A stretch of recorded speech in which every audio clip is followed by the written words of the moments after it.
Hey guys, welcome back to Vertical Momentum. Welcome back, VM Nation. This is going to be a great episode. As you guys know, I'm always learning and I love to learn from the best. And this gentleman we're going to have on is the best person that I know to talk about leadership, because what this country needs now is a leader. We need a shepherd and not sheeple. And that's why I named it that. But first, I want to thank our sponsors, Kurt Balish of Balish Woodworks. Guys, if you need anything done for your office or for your home, Kurt Balish makes the most amazing woodworking for your home. Now, a big issue that when I talk to first responders, police officers, firefighters, they lose a lot of people because when they go into a home, the house is filled with garbage, a lot of hoarding issues. So Tammy Moses of the Hoarding Solution is changing the world one home at a time. So if you know anybody that's struggling in the hoard, please reach out to her. And I just want to put out, we are being sponsored by my brand new coffee that just came out, Ass Kicking Coffee. And it's 100% veteran owned, veteran made. So you don't want that other kind of stuff in your cup. You want stuff made from soldiers in your cup. So definitely check that out. Sir, I'm so grateful for you to come on today. We've been trying to get together. It's been so crazy, but here you are. Thank you so much for taking the time to teach us about leadership today. Well, Richard, thank you for having me on your show. I know you're right. We've been going back and forth trying to make our schedules work together, and finally it worked, and I'm happy to be here and always glad to talk about leadership, always. Now, you're in the sunny state of Florida right now, but where did you come from? Where did you grow up? And what kind of little boy were you? Yeah, so I grew up in Northern Illinois, which is why I live in Florida, because I'm never living through winters like that ever again. So I grew up about 90 miles northwest of Chicago in a small little farm town called Kirkland, Illinois, 1,200 people. I think my high school had 189 people in it. And played baseball, basketball, football in high school. Went off to the United States Military Academy after I graduated. I did 2 years there, played baseball there. Then I came home after 2 years, helped my father with his business that he ran, a tavern there. Now, wait, can we go back real quick? Sure. What made you choose one branch over the other? Because I've had everybody from all branches. We all have different recruiting stories. So what was your reasoning for joining the branch you did? Yeah, that's a great question. I get asked that quite often. So I applied to all the academies, and I applied to all the ROTC programs, Army, Navy, Air Force, Marine, all of them, and the Coast Guard. So I got accepted to all the academies except the Air Force. They didn't want me. And then I got accepted to all the ROTC. I won a 4-year scholarship for all the ROTC programs, except the Air Force. Kind of a theme there, right? Obviously, they didn't want me anyway. So what really came down to me was, when I thought about it all anyway, was this. What came down to leadership. And right or wrong, my philosophy, my beliefs at that point, and kind of still are, is that leadership in the Navy is about ships. You know, it's about people as well, but really it's all about ships. In the Air Force, it's all about planes. In the Army and in the Marines, it's about people. And so that fit my leadership style, what I believed leadership was about, people, much better than the other services. So in the end, that's why I chose that. It's funny because I had an uncle who was in Vietnam. I had two uncles, both in Vietnam. One was in the Army and one was in the Navy. And I don't even hold that against him. And I asked him one day, I said, so why'd you pick the Navy? And he said, first of all, I volunteered. I didn't get drafted, so I had less time I had to serve. And second of all, I picked the Navy because I knew I was going to sleep in a bed every night and I was going to eat a hot meal every day. He said, can't get that guarantee in the Army.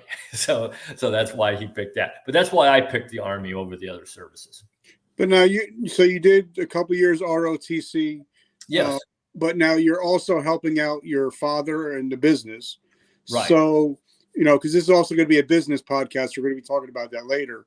So how did the discipline you learned from ROTC translate over to helping your dad with the business? Yeah, so I think the military in general, whether you're an officer or enlisted soldier or an NCO, it teaches you those things about leadership, and not just discipline, because anybody can be disciplined, and that's not always fun, having somebody stand over you, telling you when to do something, what to do, how to do. And I've been through that. I mean, we all have probably.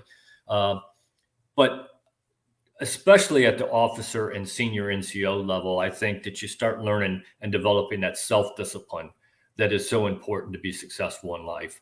And I tell people all the time, you got to get to life is about decisions and consequences. Every decision you make has a consequence. Some are good, some are bad, but every decision you make has a consequence. And you got to be self-disciplined enough and get to the point in your life where you're self-disciplined enough that you're making decisions that are giving you good consequences most of the time, almost all the time. And until you get to that point, life's going to be rough for you. I can just tell you right now. So I think that that's one of the things that the military gave me, was that self-discipline that then allowed me to not only be going to college as a college student, doing ROTC, playing ball, and also helping my father run his business when he needed me to. So when you graduated college, what was it like going to one of the greatest schools ever? And you seem like such an amazing guy. I'm sure you never got a demerit, right? Yeah, right. I walked plenty of time on the area, which they don't do anymore, I guess. But yeah, I got plenty of demerits. I got plenty of hours that I walked off on the because I've always been one of those guys that kind of stretches the boundaries. Here's a good story, and this is an absolutely true story. When I was a plebe, a freshman, we weren't even allowed to walk on the superintendent's side of the street. So the superintendent's house, if you've never seen it at Westpoint, it's a 2-story house, white wooden house with some brick, and it has a chimney on both sides, 2 chimneys. So my roommate and I, we were sitting there one day and we said, you know what we need to do? And it was during football season. We said, we need to come up with a banner and we need to hang it from the soup's house from chimney to chimney. And then when we do the parade the next day before the football game, everybody will see the banner that we put up there. So everybody in our company kicked in. We all threw in sheets, took 5 bed sheets. We sewed them together with dental floss and painted on it, "Go Army, beat Brown, I won." That was the company we were in. So we snuck out that night about 2:00 in the morning, the night before, and we climbed up on top of the superintendent's house and we hung this from chimney to chimney. And the next day we're all parading on the parade field. And sure enough, you're sitting there looking right at the soup's house and it's got this sign on it. And I still got the picture of that. And we got away with it. We didn't get caught doing it, but those are the kinds of things I did at Westpoint. I didn't always get away with things. Now, when you graduated Westpoint. Well, I graduated from ROTC. I didn't graduate from Westpoint. Okay. So You did go to Westpoint, correct? Yes, I did for 2 years. Yeah. So what branch were you? Because when my first experience with anybody that was from any of the great military branches and colleges, my commander was he went to school in South Carolina and he went to the Citadel. Yep. And officers are a whole different breed. So, but I was armor. What did you go into? What was your branch? Yeah, so I did my first 5 years as an infantry officer, and I was mech infantry. I was at Fort Stewart, Georgia, with Bradley infantry fighting vehicles, and then I figured, and I loved it, and I didn't think I would. I wanted to be a light infantry guy. I wanted to my first duty choice. I wanted to be in the 101st Airborne, and helicopters and all those kinds of things. But my wife, who was also in the service, she was an Army nurse. She graduated from school in ROTC 6 months before I did. So she got the assignment first, and her assignment was Fort Stewart, Georgia. So there you go. I was going to be a mech infantryman, and I thought I would hate it, but I absolutely fell in love with it. And so I did my first 5 years as an infantry officer, and then I went to Fort Knox, Kentucky for the advanced course, and I switched over to armor, and I did my last 18 years in the Army as an armored cavalry officer, and I loved it. Okay, yeah. I was a tank commander. That was my last thing, and yeah, great. Spent a lot of time at Fort Knox and Fort Hood, and you know, to be an armor guy, we're a little bit off. You know, I mean, like I tell my wife all the time, you know, you're with, you know, 4 guys and you guys become like family. And it's amazing the relationship between the tank commander and their gunner, the mindset that you can just look at each other and know what each other's thinking. Absolutely. I mean, it gets to that point. I mean, and if you're a good crew, it should be that way. I mean, everybody in there should start thinking the same way, because you got to make that tank work the way it should work. So yeah, you're absolutely right. You really do bond with those people, and they do become your second family, no doubt about it. So, you know, a lot of good people will go in, you know, they'll get their first lieutenant, second lieutenant, captain, and then either you get out or you hit major and you stay in, you know, because usually once you hit your 10-year mark, you figure you're in for 6, you're in for a dozen. That's right. So what was your thought process deciding, okay, I'm going to make it a career instead of just making a stop? Yeah, so I kind of thought I wanted to make a career out of it all along. I mean, that was my mindset going in. Of course, you know, and I always tell people that you never know. I mean, there were people who graduated from ROTC in my class with me.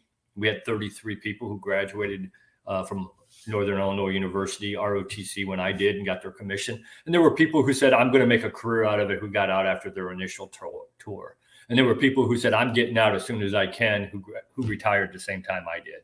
So you just never know. It all depends on your experience once you're in there. But I kind of figured I wanted to make a career out of the Army. And you know, and it's funny because you're right about that end of your captain company command times, about when you really need to make that decision, when most people make that decision on whether or not they're going to stay or not.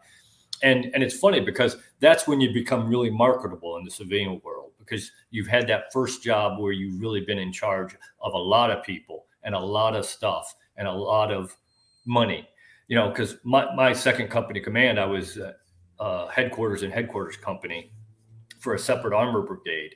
And so I had 375 soldiers in my company. I was signed for $252 million worth of equipment, and I had a $10 million budget. And I was 35 years old. Not a whole lot of 35-year-olds get that kind of experience. So was I 35? I wasn't even. I was 30. I was 30 years old. So I kind of had to make a decision at that point.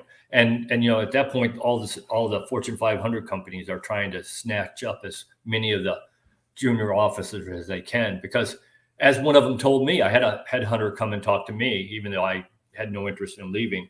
He said, look, we can pay you about twice what you're making in the Army, because we can teach you that small piece of the pie of what it is that businesses do. What they want's the rest of that pie that the Army has already taught you: how to lead, how to manage funds, money, people, equipment, all that stuff. And so that's why a lot of people get out at the end of their company command time, captain time. And but I knew at that point, I knew absolutely that this is what I wanted to do for the rest of my life. Now, for me, I've had some shitty leaders in my lifetime, and I've had some great leaders. And when I became an NCO, you know, my goal was to live the NCO creed, was to be the best leader that I could be. But I've noticed that sometimes, you know, when you get your first lieutenant, you know, you get your butter bar, you get your, you know, first lieutenant, and then you start getting up into the platoon daddy and company commander. They kind of forget about the little guy because they have so much other stuff to worry about. And I never really noticed it until my 18th year, is when one year they put me in the TOC, and I was in charge of the TOC, and I was like, holy shit, they have so much more to worry about than I'm thinking about just my little platoon. Yeah. And it's when I started getting more respect for my my command. So how do you walk the fine line between still caring about your guys as people and then caring about them as assets? Yeah. So I absolutely am a believer in the Army motto that it's mission first, people always. You got to accomplish the mission. You got to accomplish, especially in that business where, we're defending the American way of life and the Constitution of the United States and all those kinds of things, this great country of ours. So you got to be successful. You got to do what you got to do, but you have to take care of people. And my philosophy of leadership is servant leadership. I believe 100% that leadership is about selfless service. And if you don't believe that, I think you need to go find something else to do, because it is not about you. In chapter 2 of my book says it's titled, "It's all about you. It's not about you." And it really is both of those. It's not about you in the title that you're going to get, and that you're going to make more money. You're going to get better privileges. You're going to live in a nicer house. Now, some of those things happen when you're a leader. Good for you. But that's not why we made you a leader. And that absolutely should not be why you want to be a leader. Because if it is, you need to go do something else, because you're never going to be a good leader. The way it is all about you is how you treat your people and how you run your organization. And in my opinion, it's got to be selfless service, because there's going to be times when you have to make a decision that is not in the best interest of you. It's not in your best interest whatsoever, but it is in the best interest of either your people who work for you or the organization that you work for. And you have to have the courage to make the decision that's the right decision, even if it's not the one that would benefit you, but it benefits your people and your organization. You have to have that courage to do that. And if you don't, you need to go do something else, because you're not the kind of leader that we need in this world. And, I'm a big Zig Ziglar guy. I've always loved Zig. And, he says, that you have to care. People don't care how much you know until they know how much you care. That's and right. For me, being a squad leader and tank commander, and I always put my guys first. Like there was one Christmas where one of them wanted to go home, so I took his watch on the gates for the week. Yeah. And people are like, "You did what?" I'm like, because he needed to be with his family. Yeah. But then after that, I could have asked him to run through a brick wall with a 50 cal on his shoulder, and he's gonna do it. And he would have done it. Absolutely. And I had kind of the same before I had kids, especially, I would work the Christmas Eve or the Christmas Day officer of the day job, because I didn't have kids at home. I didn't have to worry about going home and having my kids open presents and all those kinds of things. So I think, that again, that's all about selfless service. You got to understand what your place in the world is. And I forget who it is who said it, but we're not given leadership positions to see how powerful we can become. We're given those positions to see how we can empower the people who work for us and the organizations that we run. That's why we're given that privilege. And it really is a privilege to be a leader. And if you don't look at it as a privilege, again, you're probably doing something you don't need to do. And I will argue with you, Richard, that some of the best leaders I've ever had, I've ever seen, I've ever known, I've ever worked with were senior NCOs. One of the best leaders I can tell you was Master Sergeant David Powell, who was my senior military instructor when I was a professor of military science at the University of South Alabama. So we were running an ROTC program. And he was absolutely, I'll put his leadership ability up against any 3-4-star general out there in the world today. Now, obviously, you put in how many years? 23 years. So obviously, you were deployed, and we're not going to, talk about all that stuff. About, I always worried about OPSEC and all that good stuff. But there's a difference between being a peacetime leader and a wartime leader. Peacetime, yeah, you can send people to the motor pool to clean up and change track. But when you send people outside the wire, it's a different mindset. Absolutely. So talk to us about the difference between being a peacetime leader and a wartime leader. Because I know that's one thing that struggled with President Bush. He never expected to be a wartime president, and it totally changed his mindset. So please talk a little bit about the mindset between peacetime and wartime.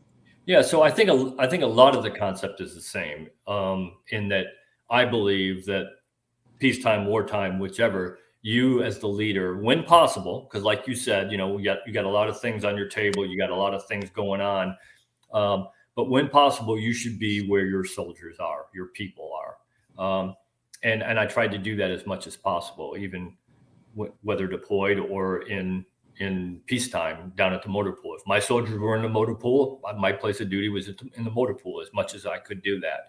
So I think that is kind of the same. But I think what really is the difference is that you got to understand the business that you're in the military when you start making decisions and as leaders. And what I tell everybody, I tell as many people as I can that I'm recruiting for Army ROTC, and before they go off to be lieutenants, right before they go off to be lieutenants, I always like to talk to them about, you have to understand the business that you're getting into here. You can make all the right decisions and you can do everything right and people might still die. That's just the business we're in. I mean, so just imagine what happens when you don't make all the right decisions and you don't do everything right. What happens? So I think that's the difference. Is in peacetime, if you make a mistake, okay, somebody goes home at 8 o'clock instead of 5 o'clock.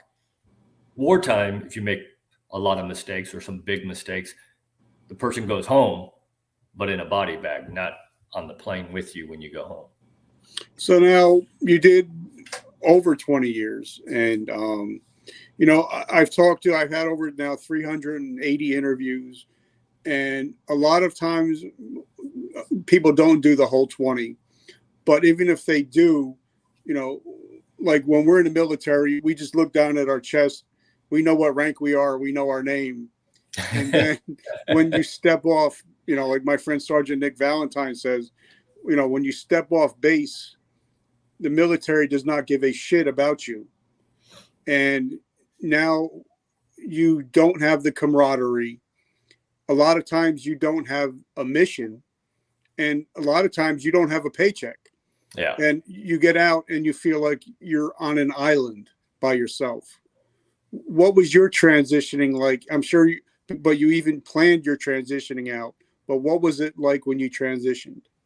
Yeah, so my last duty assignment on active duty, I ran an Army ROTC program in Mobile, Alabama, at the University of South Alabama.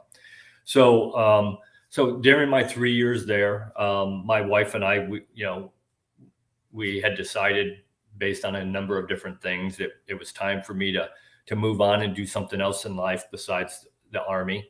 And so I started looking around trying to figure out what I was going to do. And again, my mindset is about selfless service. That's kind of ingrained in me.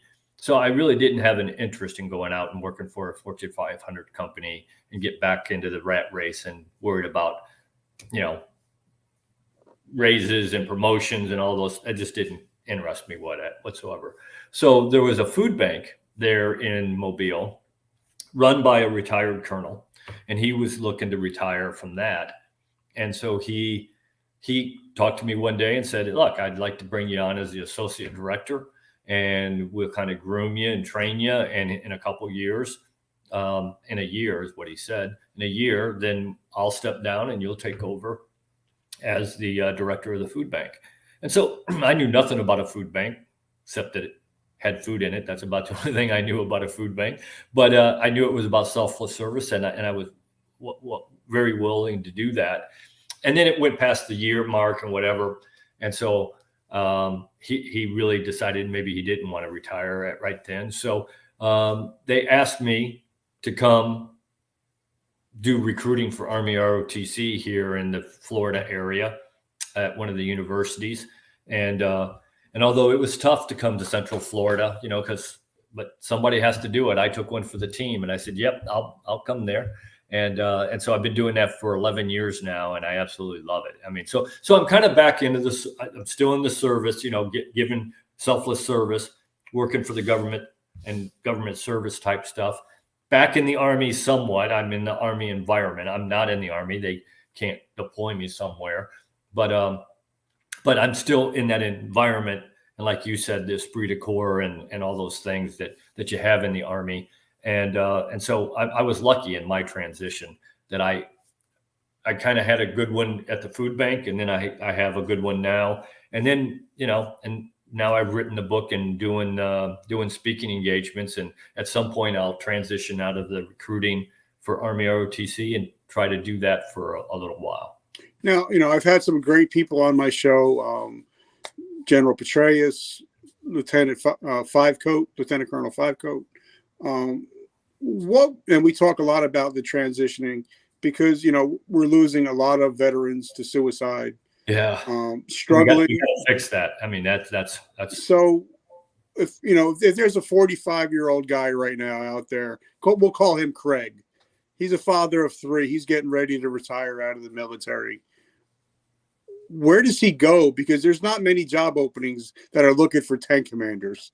Yeah. So what are some steps that I know the military, they're trying to help, but I think it's not, like when we get deployed to another country, we do like a 6 months train up. And I think we should do it 6 months train down when we're about to get out. Yeah. Because a lot of times you get a military guy, he'll put a resume in and it has so many different letters and nomenclatures that the person just looks at it. They don't even know what it means. And they just throw it to the side. Yeah. And so they get lost in the shuffle. So what would you tell that 45-year-old just getting ready to get out of the military? Yeah. So I think the Army realizes, military, probably not just the Army, that we need to do a better job. Here's the problem. We tell people, you want to take that last year and you want to really concentrate on getting your stuff ready so that you can transition. But, if you're a real leader, if you're a real, if you care about what you're doing and the people who work for you and the organization you're in, you can't just drop all that during that year and concentrate on you. So you're kind of doing a double thing there. And, I can just tell you in my instance, I did not do a very good job during the transition period. There were things that I should have done better. I didn't do them because to me, my number one responsibility was not me retiring. It was still my organization and the people who were working for me. Right or wrong, and however you do that, that's up to you as an individual. But that was how I did it. And I can tell you, I didn't do a good job with transition. So we got to get to the point where we are allowing people to, that is what they're doing. Maybe not for the last year, but certainly for the last 3 months, maybe 6 months in the Army. Once you have approved retirement or you approved ETS, going to get out of the Army, we got to dedicate 2, 3, 4, 5, maybe 6 months where that's all you are doing is getting yourself ready to move on and do something else. Because if you don't do it that way, people are torn on what they need to do. And the people who are in this for the right reasons will always revert back to taking care of other people and the organization ahead of themselves. Okay, now I have another question to ask, just because, we get talking from, one armor man to another armor man. While we're in those vehicles, I was in for 20 years, so many times hot seat in tanks, going to gunnery, knowing what I know now about TBI, CTE, our brains get rattled every time that main gun goes off. And it happens thousands of times. Yeah. So what do we do? Because now it's just starting to come out that some of our soldiers are suffering with TBIs and CTE, and it's not even talked about. Yeah. I've never heard CTE being talked about on another show except for this one. So what is a person, how do the person, because if you've been deployed multiple times, you might not have a lot of issues, but you don't come home the same person you were. No, you don't. So talk to us about how a person takes care of their mental health after getting out of the service. Yeah. So again, I think you got to understand the mindset of what it is that you're being asked to do. And again, there were plenty of people who saw plenty worse things than I ever saw, and I got it. I mean, that's it's tough, but the way I always looked at it was I'm going home. I'm coming home, and I'm going to be with my wife and my kids. So you do the things you got to do to live and to move on and do that. But I think that, again, I think people who stay in for a while after the deployment do a better job of coming back and being part of the organization and civilians and being part of life. The ones who really have a whole lot of trouble generally, and from what I can see, initially are the ones who come back and immediately get out of the Army. Because like you said, they no longer, the Army didn't care about them at that point. They don't have the camaraderie. They don't have their buddies looking, their battle buddy isn't checking on them every day to make sure they're doing okay and helping them out with things. So they start to feel like they're alone and not worth going on. And so I think, again, like you said, we spend 6 months to a year training up to deploy. We ought to have at least that much time coming back to get us back into family life. Even if you stay in the Army, family life, civilian, peacetime Army, civilian type stuff. And then if you're getting out, certainly you need that 6 months to a year to get yourself back into the mindset of what it is that you got to do. But I think, like you said, none of us ever come back. I mean, once you've seen something, you can't unsee it. And once you have to do something that humans generally aren't designed to do, you don't want to do, but you got to do them because that's part of our job, then, you're always going to have, I think, some people fight with it worse than others, but you're always going to have those demons that you got to deal with. So now, I'm a big first responder guy. I love my police. I bleed blue. And they have the thin blue line. We have the thin green line that me and you may not know each other from Adam, but if we sit across from each other at a diner, we're just going to just spill our souls because we know we've raised our hand. Yeah. We got something in common. Yep. So now, like I interviewed, he was a command sergeant major, and he had some mental health issues. And he said, I purposely wear my uniform when I go to see my psychologist. So the privates and the specialists know that it's okay to get help. Yeah.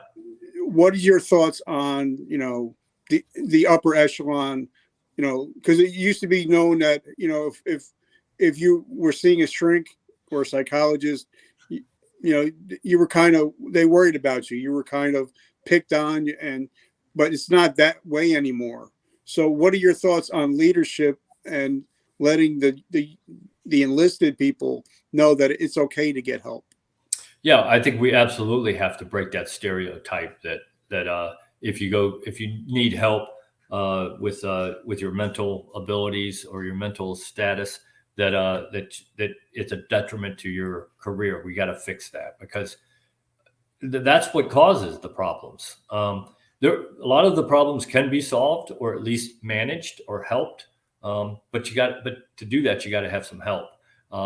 Now I got it. There's some things that come up or happen may not be able to stay in the Army or the military and do those kinds of things and still be a productive member of the team, because in the end, that's what it's all about.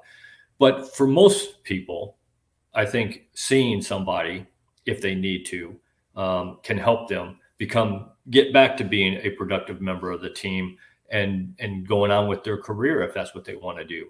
But we have to break that stigma. And I think we're moving in that direction. I think it's better than it ever has been.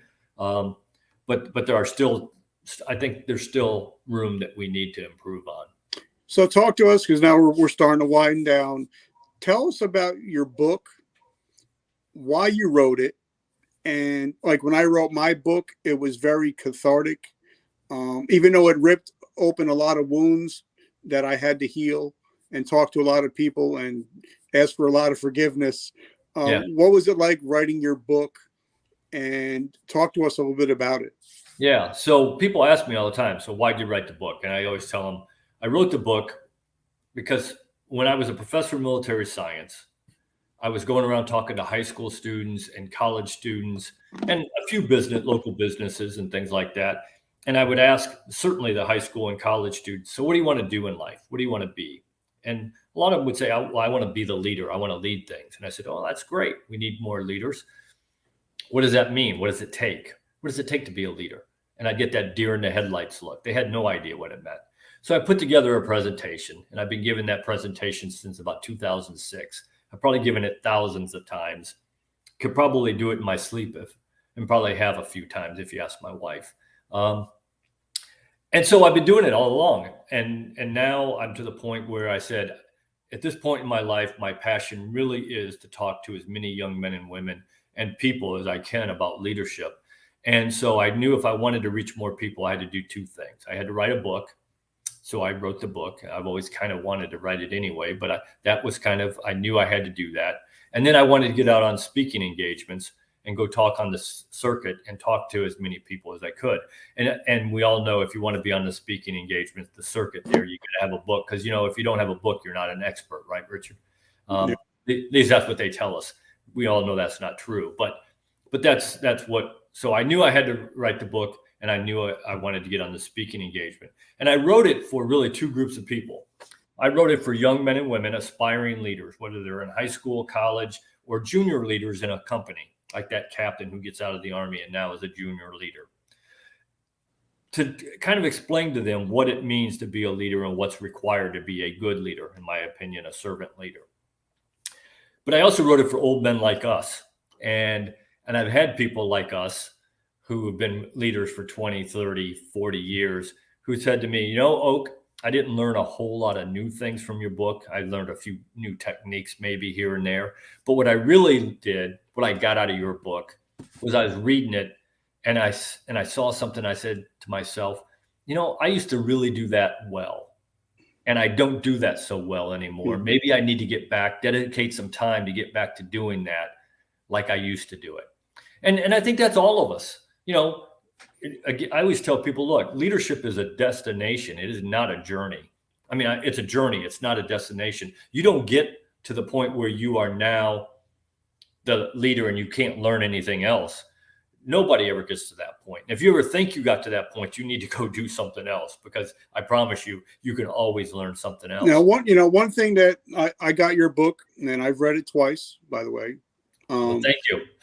I'm a big sports geek. I've always been a sports geek.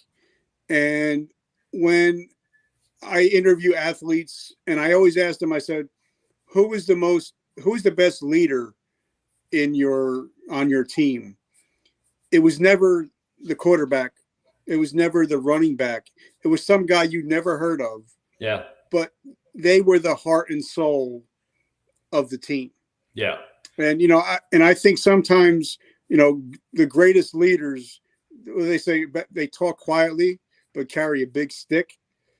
And for me, like my guys know that, like when I got thrown out of the military the first time for being a drug addict. And then I got back in and I became I won Soldier of the Year. But for me, I wanted to be that guy where if you're feeling down, I'm going to lift you up. Yeah. No matter what the situation, if we got to clean weapons, like one time we were out at Fort, at the NTC range, and my guys were hungry. So I called in an 8-digit grid and they actually delivered pizza to our tank. That's amazing.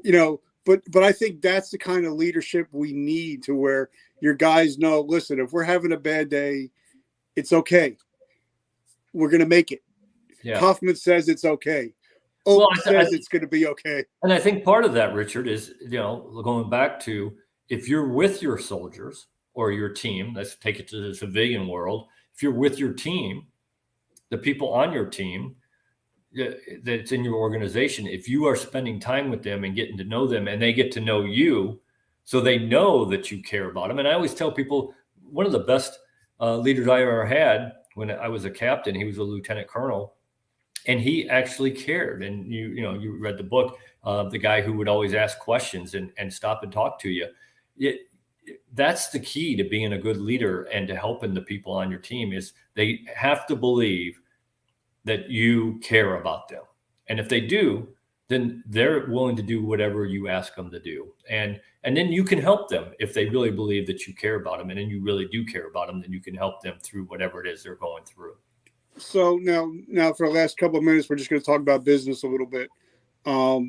What attributes have you gotten from your military that translate well into the private sector? Yeah. So first of all, I believe leadership is leadership, and it doesn't matter where you learned it, doesn't matter where you practiced it. If you can lead, you can lead. And I proved that. I went from being a combat arms officer, killing people and blowing stuff up, to running a food bank. You don't get any further difference than that. But I think the couple things that really helped me, that I learned in the military, and then helped me in my transition to the civilian world. One is decision making. I think so many civilian leaders are afraid to make decisions and don't make good decisions because they don't know how to, and they've never been taught how to do it. So I think decision making is one of those things that really transitioned well to help me from my military to my civilian. And I think the other one that really, really helped me, that transitioned well, was the communication piece. We are taught in the military as leaders, whether you're an officer or NCO, that you got to be able to communicate in all forms: speaking, your nonverbal communication, your written communication. All of that needs to be very strong, and that has paid dividends as I moved from the military into the civilian world. I love it. Now, where do we find your book? How do we find it? How can we get in touch with you and support your journey and your mission? Yeah, so two ways to get the book. You can go to Amazon, and I know there's some people who refuse to go to Amazon. Okay, I got that. But you can go to Amazon and you can pick up hardcover, paperback, ebook, and here soon, probably I'm hoping in the next 2 to 3 weeks, we'll have an audiobook out as well. And so you can pick it up that way, or you can go to my website, www.LTC OAK McCulloch, MCCULLOCH.